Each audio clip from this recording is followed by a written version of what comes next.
Avant de plonger dans cette histoire incroyable, pensez à vous abonner à la chaîne et à activer la cloche. Ici, chaque récit a quelque chose à dire, et vous ne voudrez pas en manquer un seul. Emily Carter avait toujours été poursuivie par la malchance. Depuis son enfance, chaque pas qu'elle faisait semblait semé d'embûches, examens ratés, amitiés trahies, projets professionnels qui échouaient les uns après les autres. Malgré son intelligence et sa persévérance, la vie semblait se jouer d'elle. Elle vivait dans un petit appartement sombre, jonglant entre plusieurs petits emplois, avec le sentiment constant que le monde lui refusait tout succès. Un soir, alors qu'elle rentrait épuisée après une longue journée, Emily trébuche sur le trottoir et manque de se faire renverser par une voiture. Mais, comme sortie d'un rêve improbable, une main ferme la retient juste à temps. Elle lève les yeux et voit Jonathan Steele, un homme élégant, sûr de lui, dont le charisme imposant aurait pu intimider n'importe qui. Jonathan, PDG d'une des entreprises les plus prospères du pays, est immédiatement intrigué par cette jeune femme frêle mais courageuse. Leur rencontre marque le début d'une série d'événements incroyables. Peu à peu, Emily sent un changement subtil mais puissant. Les portes qui étaient toujours fermées commencent à s'ouvrir, les échecs se transforment en succès, et un sentiment nouveau de confiance en soi émerge. Lorsqu'ils se marient, le monde entier semble conspirer pour transformer sa vie. Ses rêves de réussite, qui semblaient irréalisables, deviennent réalité, et sa malchance légendaire disparaît comme par magie. Mais derrière ce bonheur apparent se cache une vérité mystérieuse, le destin a ses propres règles, et chaque transformation a un prix. Emily doit apprendre que la véritable chance ne réside pas seulement dans la richesse ou le mariage, mais dans sa capacité à affronter la vie avec courage et intelligence, même face aux imprévus. Emily Carter traînait ses pieds fatigués dans les rues bondées de la ville. Chaque pas lui rappelait ses échecs, le café où elle travaillait avait fermé, son entretien dans une agence prestigieuse s'était terminé par un refus poli mais humiliant, et son compte bancaire était pratiquement vide. Elle se sentait invisible, insignifiante, comme si le monde entier avait décidé de l'ignorer. Assise dans un petit café presque désert, elle commandait un café amer et regardait la pluie tomber à travers la fenêtre, perdue dans ses pensées. C'est alors qu'une commotion retentit à l'extérieur, un livreur distrait glissa sur le trottoir mouillé et renversa plusieurs colis. Emily se leva instinctivement pour aider, mais à peine avait-elle mis le pied dehors qu'un taxi arriva en trombe, glissant sur l'asphalte humide. Au moment où le danger semblait imminent, une main ferme l'agrippa et la tira en arrière. Emily cligna des yeux et se retrouva face à un homme qui respirait lentement, sûr de lui, avec un regard intense mais calme. C'était Jonathan Steele, PDG reconnu et redouté dans le monde des affaires. Sa présence imposante et son élégance naturelle dégageaient une aura de pouvoir qui contrastait avec la fragilité d'Emily.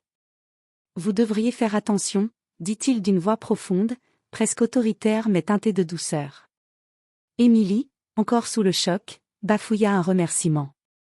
Jonathan esquissa un léger sourire, intrigué par la force intérieure qu'il percevait malgré son apparence fragile. Il insista pour qu'elle rentre au sec et propose de lui offrir un café, pour continuer la conversation. Au fil de la discussion, Emily sentit une étrange sensation de légèreté. Jonathan écoutait vraiment, avec un intérêt sincère, comme si ses mots et ses échecs avaient enfin de la valeur. Il lui parla de ses débuts, de ses propres erreurs, et de la manière dont chaque obstacle avait forgé sa réussite. Pour la première fois depuis longtemps, Emily ressentit un mélange d'espoir et de curiosité. Alors qu'ils se quittaient ce soir-là, Jonathan laissa échapper. « Vous savez, certaines personnes ont juste besoin d'une rencontre pour que leur vie change. Peut-être que ce café n'est que le début de quelque chose d'inattendu pour vous. » Emily rentra chez elle, le cœur battant, un mélange de doute et d'excitation. Pour la première fois, elle se demanda si sa malchance pourrait enfin s'arrêter, et si ce mystérieux PDG pourrait être la clé d'un destin qu'elle n'avait jamais osé imaginer. Les semaines qui suivirent leur première rencontre furent un mélange d'émotions inattendues pour Emily. Jonathan n'était pas simplement charmant, il la traitait avec respect, s'intéressait sincèrement à ses idées, et semblait apprécier sa simplicité et sa détermination. Chaque rencontre apportait un peu plus de lumière dans sa vie, comme si le soleil perçait enfin un ciel gris qui durait depuis des années. Jonathan, malgré son emploi du temps surchargé, trouvait toujours du temps pour Emily. Il la présentait à ses collègues et amis comme quelqu'un d'exceptionnel, et ses attentions quotidiennes un message le matin, un bouquet de fleurs le soir, une écoute attentive changeait profondément la perception qu'Émilie avait d'elle-même. Peu à peu, elle commençait à sentir que sa malchance historique s'effaçait. Les petits accidents, les refus, les opportunités manquées, tout semblait se transformer en réussite et en chance. Un soir, alors qu'il dînait dans un restaurant chic, Jonathan prit la main d'Émilie, son regard pénétrant et sérieux. « Émilie, je sais que c'est rapide, mais je n'ai jamais rencontré quelqu'un comme vous. Votre force, votre gentillesse, je veux que vous fassiez partie de ma vie, pour toujours. » Émilie sentit son cœur battre à toute vitesse. Elle aurait pu rire, dire que c'était trop soudain, mais au fond d'elle, elle savait que sa vie venait de changer pour toujours.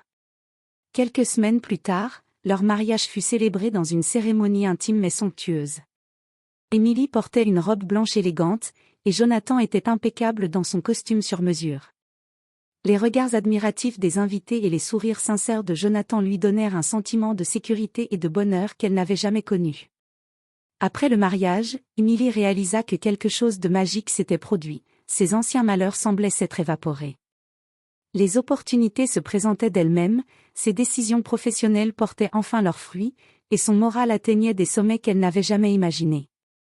Chaque jour qui passait semblait confirmer que sa chance ou plutôt, sa transformation était réelle. Mais Émilie sentait aussi que cette chance venait avec des responsabilités inattendues.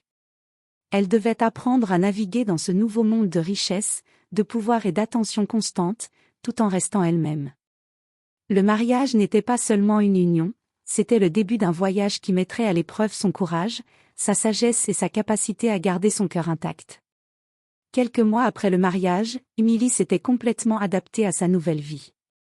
Les journées qui autrefois semblaient monotones et accablantes étaient maintenant remplies de réunions importantes, de projets passionnants et de décisions stratégiques. Jonathan avait confiance en elle et lui donnait la possibilité de prendre des initiatives dans son entreprise. Chaque succès, petit ou grand, renforçait sa confiance en elle et dissipait les derniers souvenirs de sa vie passée, marqués par l'échec et la frustration. Pourtant, cette transformation n'était pas seulement professionnelle. Émilie ressentait un profond changement intérieur.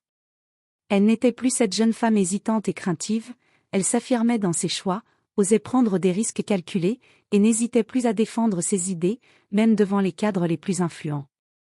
Sa malchance semblait avoir disparu, remplacée par une énergie positive qui attirait opportunité et soutien.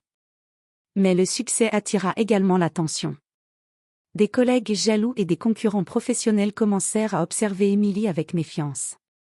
Certains murmuraient qu'elle n'était qu'une chanceuse, qu'elle avait été propulsée par son mariage plutôt que par ses compétences. Cette jalousie réveillait parfois des doutes dans son esprit, et si sa chance n'était qu'un cadeau temporaire, fragile et éphémère? Malgré cela, Émilie décida de prouver que sa réussite n'était pas le fruit du hasard. Elle travailla avec acharnement sur un projet clé de l'entreprise, mettant en avant ses idées innovantes et sa créativité.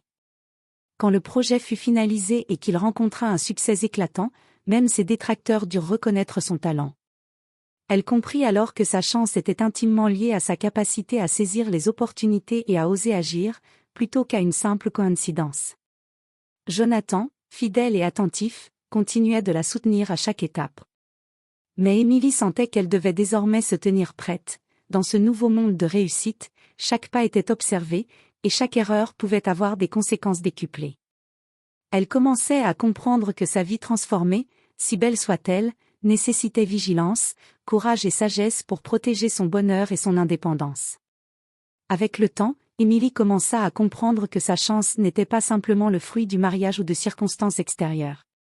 Chaque succès qu'elle rencontrait était le résultat de ses choix, de sa persévérance et de son courage. Le mariage avec Jonathan avait ouvert des portes, mais c'était sa propre force intérieure qui transformait ses opportunités en véritable réussite. Un jour, alors qu'elle travaillait sur un nouveau projet ambitieux, Émilie se rappela de sa vie d'avant, les refus, les échecs, les moments où elle avait douté d'elle-même. Elle réalisa que ces expériences l'avaient préparée à affronter sa nouvelle vie. Sa malchance passée n'était qu'un entraînement, et la vraie chance résidait dans sa capacité à croire en elle et à prendre des décisions audacieuses. Jonathan remarqua cette transformation et la félicita. « Émilie, tu n'es plus simplement ma chanceuse épouse. Tu es devenue une femme capable de façonner ton destin par elle-même. Émilie sourit, consciente que le bonheur et le succès n'étaient pas des cadeaux à recevoir passivement, mais des forces à cultiver. Elle commença à équilibrer sa vie avec sagesse, travailler avec passion, protéger ses valeurs, nourrir son couple et rester proche de sa famille et de ses amis. Cependant, elle comprit aussi que le monde n'était pas toujours juste et que des défis inattendus pouvaient surgir. Mais cette fois-ci, elle n'avait plus peur. Elle avait appris à se fier à sa propre force, à faire preuve de discernement et à transformer chaque obstacle en opportunité. À la fin, Émilie n'était pas seulement chanceuse. Elle était maîtresse de son destin, capable de transformer les difficultés en succès et de profiter pleinement d'une vie qu'elle avait longtemps cru impossible. Son mariage avait été le catalyseur, mais la véritable magie venait d'elle-même, de sa confiance, de son courage et de sa capacité à se relever, toujours, malgré tout. Ainsi, la malchance qu'il avait poursuivie toute sa vie avait disparu, non pas par hasard, mais parce qu'Émilie avait découvert le vrai pouvoir de choisir son chemin et de créer sa propre chance.